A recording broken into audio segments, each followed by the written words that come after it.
everybody. How are you doing? Back for week 4 of our P.E.A.C.E series.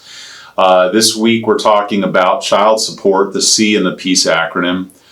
And boy, child support, that's, of all the things that I do in my family law practice, the most bewitching aspect of family law for most people is child support. We spend so much time arguing about it, litigating issues relating to it, trying to figure out, what the appropriate amount of child support is for parties to pay. And it's interesting because there's a formula in place for Florida that really should make it quite simple. But the problem with the formula is it's only as good as the information that you put into it. So while the formula is relatively simple to understand, the information that you're plugging into it is where we spend a lot of time investigating, what the true numbers are. So I'm going to talk to you a minute about the formula, and then I'm going to go through with you about the information that we're plugging into that formula, and then a couple of other things. So in Florida, we have what are called child support guidelines. The child support guidelines are a calculator, basically, that the Florida legislature put in place that allows us to plug in each party's income, the number of children, if someone's paying health insurance, the amount of health insurance that they're paying just for the children, if there's child care, how much they're paying for the child care, and then the number of overnights that each parent has for time sharing. If you remember back at the beginning of the P.E.A.C.E acronym, we talked about the number of overnights that each parent has for time sharing purposes and how that might play a role later on down the line. Well, this is the biggest corollary that we have in the whole P.E.A.C.E acronym is the number of overnights that each parent has with a child or the children, and then how that impacts what the child support amount is. So what you'll oftentimes find in these cases is people are fighting over overnights more because of what impact it'll have on child support than really the number of overnights they want. And so in Florida, the non-time sharing parent or the non-primary parent, so that's the parent who has less than 50% of time sharing, any amount of overnights that they have in excess of 20% of overnights per year, we in Florida have what we call the gross up method. So the more overnights that the non-primary parent has in excess of 20%, their child support obligation goes down. So again, this is why you'll often see people fighting about time sharing when they're really fighting about child support. So that's kind of the formula. It says what is the combined income of the parties, what is the ratio of combined income contributed by each of the parents, and then based on the number of children and those combined incomes, it gives us a figure. And it says that if, party A makes 60% of the combined income and party B makes 40%, then they pay 60% or 40% of that number respectively. And what's interesting, or has always been interesting to me in Florida, is the legislature doesn't think it costs the same amount to raise a child. So parents who make more money, their obligation is going to be higher than parents who make less money. So it's not even necessarily based on the needs of the child as much as it is the income of the parties. So let's talk about the incomes of the parties for a second. It considers the gross income of the parties, so what they make before taxes, factors in taxable deductions, but a lot of times people don't always understand what gross income is. It can be overtime. A lot of times I have first responders, military, police officers, firefighters, EMTs, and they say, well, a lot of my income is based on overtime. Well, if you're routinely working overtime every year, well, then that's going to be considered part of your gross income.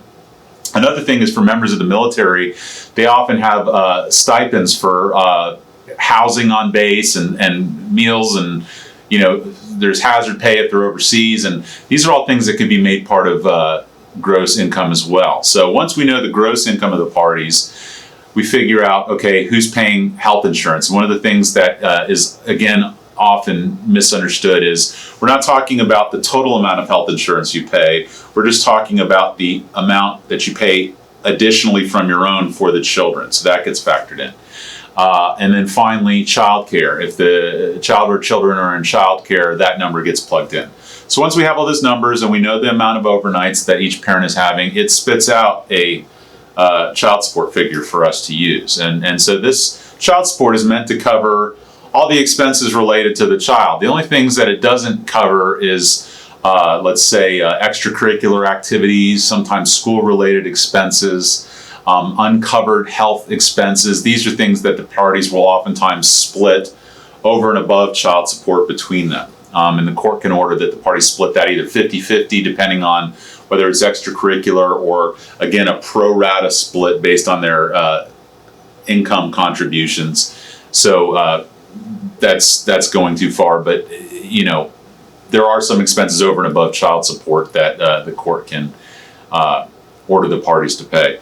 A couple of other things. If a party is not working or is making less money than the court thinks that they should be, the court can impute income to that party. So what that means is, let's say someone decided they were going to quit their job so they didn't have to pay child support. Well, the court can say, no, you quit your job. We're going to treat you as though you're making what you made before you quit. We're going to use that number when we calculate child support. So a lot of times, you know, in the middle of a divorce, clients will come to me and say, my spouse stopped their job so that they didn't have to pay child support. And I say, don't worry about it. If we can prove what their income was before they stopped it and that they stopped their job because of their own doing, then we can still impute them at that number and run guidelines based on that. Finally is the tax exemption. One of the things that comes up a lot is who's claiming the children for tax purposes. There's different ways that this can be done. Sometimes they all go to one party. Sometimes the parties will split the exemption if there's more than one child. Sometimes the parties will alternate the exemption if there is just that one child. So there's those sorts of things as well. So child support, we argue about it a lot, but really once we can identify good hard data on the incomes of the parties and these expenses that we're talking about and figure out what the number of overnights are, it's really not that difficult. Child support is not just part of divorce. Paternity cases where the parties weren't married, we're still dealing with child support.